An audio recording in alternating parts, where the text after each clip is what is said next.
আমাদের শহরে অনেকেই আছেন যে কখনো রেলগাড়িতে চড়েননি। এটা হচ্ছে আমাদের সর্ববৃহৎ railway station, Kamalapur railway station. দেখুন কতগুলো লাইন, কতগুলো একটার উপর দিয়ে আরেকটা গিয়েছে। আসলে এগুলো রেল ক্রস করে, রেল ক্রসিং বলা হয়, যে একটা ট্রেন পথ চেঞ্জ করা এগুলো। আর এটা হচ্ছে উপরের ছাউনি, মানে ছাদ, যেটাকে বলে ছাদ। এটার ডিজাইনটাও দেখেন একটু আনকমন। তো ফুট ওভার ব্রিজ। রেল স্টেশনটা এমন জায়গায় অবস্থিত যেটা দুই পাশ থেকে আসা যায়, দুই পাশ দিয়ে আসা যায়। তো এরকম, তো এইখানে আমরা বইয়ের মধ্যে পড়েছি কমলাপুর রেল স্টেশনের ঘটনা।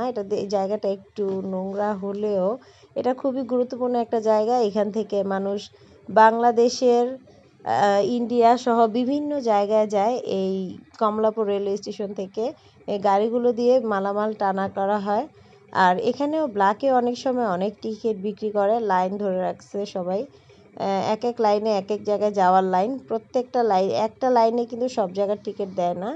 তো যারা আসবেন টিকিট কাটতে অবশ্যই এক সপ্তাহ আগে বুকিং করবেন।